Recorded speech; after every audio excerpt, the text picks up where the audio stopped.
big round of applause, please, for Mr. Marcus Allen.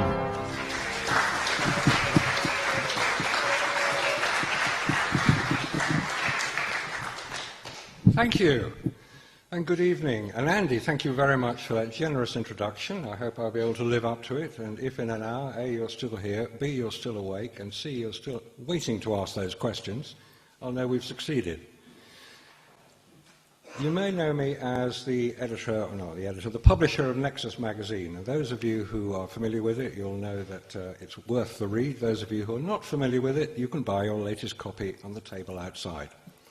Available at a discounted price for cash this evening. Now, the Apollo moon landings, that's what we're going to talk about. Just before we do, I just want to let you know a little bit about who I am and why I am challenging the official version. About 40 years ago, I watched the moon landings. I'm that old. 3:30 in the morning it was. Asleep on the sofa, woke up in time and watched the blurry images of somebody doing something. And it was very exciting, and I thought, wow, this is great, this is exactly what we want. What a great achievement.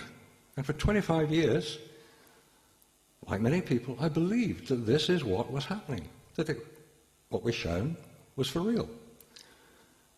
And ironically, at one of those famous meetings in Glastonbury, an American speaker, David Childress, got up and he was doing a talk about various other things, and one of the things he mentioned was the moon landings, and he said, in a very matter-of-fact way, he said, of course you know they never happened, not the way we've been shown. And I thought, what's he on about? And I thought, well, I was trained as a photographer back in the 60s. I worked in London as a photographer. I've used the cameras that they were supposedly used on the Apollo missions, the Hasselblad cameras, and I thought, I should be able to spot if there's a problem here. So I had a look at the pictures. You couldn't download them off the internet then, there wasn't such a thing as an internet, so I had to find various prints of the pictures, and I looked at them and I thought, yeah, I see there's a bit of a problem here. Because I know how difficult the cameras are to use, having used them myself, and I could see the high quality of the images that we were watching, or we were looking at then, and I thought, yeah, there's something weird here.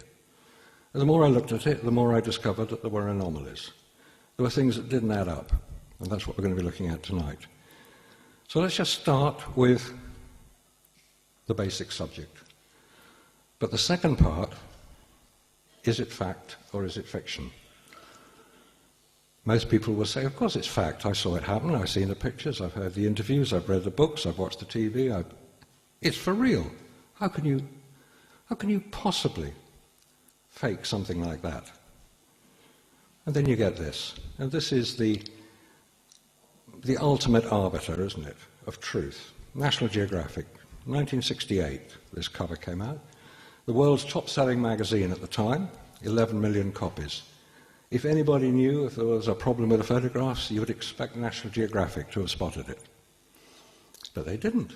They published pages of photographs. Let's go back a little bit, because you do need to get the backstory to the moon landings. And this is more or less where it started. Yuri Gagarin in 1961.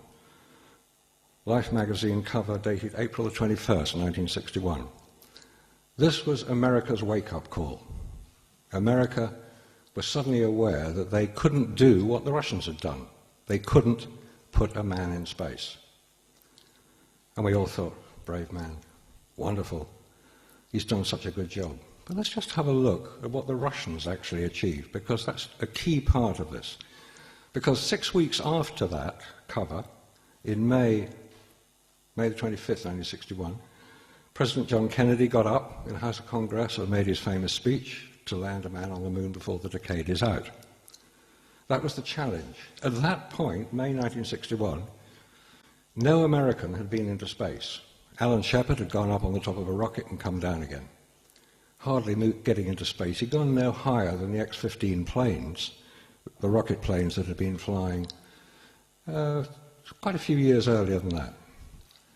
But no American had been into space. They didn't know they could do it. They didn't know what they could do. They didn't know how they could achieve this.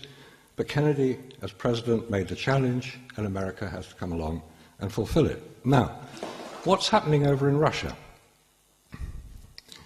In the context of its time, we've got the Cuban Missile Crisis, we've got the space race hotting up.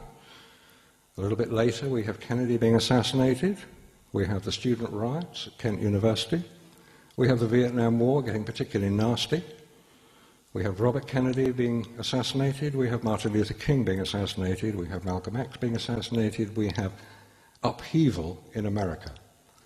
It's not a pretty sight. It's a decade of change, a decade many people grew up in. You're probably familiar with much of this that was going on. Yet in Russia, we didn't hear very much about it. But Russia has a remarkable ability to keep quiet about its failures and just tell us what we want to hear. They can make their cosmonauts disappear. The top of those two pictures, each of those pictures, shows a cosmonaut. The bottom one shows him missing in the center and slightly to the right of the bottom one. They're just airbrushed out.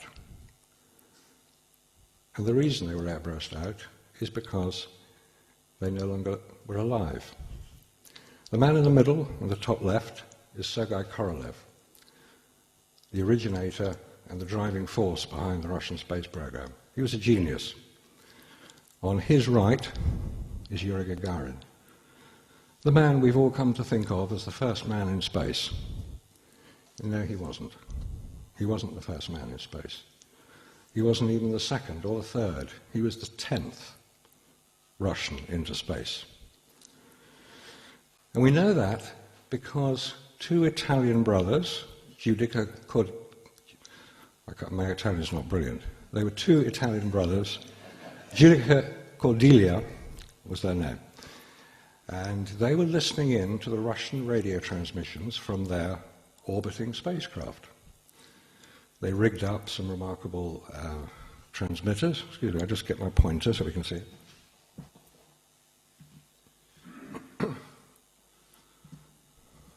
These were the rigs that they were listening in to the Russian space program. And obviously they were in Russian. So these two guys, they're quite serious about it. They're still alive today. Their sister learned Russian so she could translate what was going on. And what they were hearing, Valentin Bondarenko was one of them.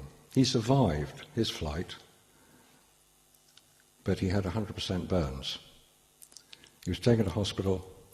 His flight was in late March, early April 1961. The 9th Russian into space was this gentleman,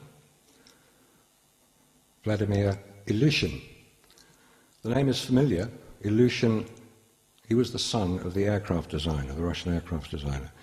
He was Russia's top test pilot. He held many airspeed records. He was basically a hero of the Soviet Union, and quite rightly he'd achieved a great deal. On April the 5th, 1961, he was launched in a capsule very similar to that of Gagarin. And after 3 orbits, he landed. Unfortunately, he landed in the wrong country. He landed in China. He overshot. He was very badly injured. He was taken to hospital. He spent many months recovering. And the reason that we know that this happened was because the Chinese, following Gagarin's flight a week later, refused to attend any of the diplomatic receptions held around the world to celebrate Gagarin's flight.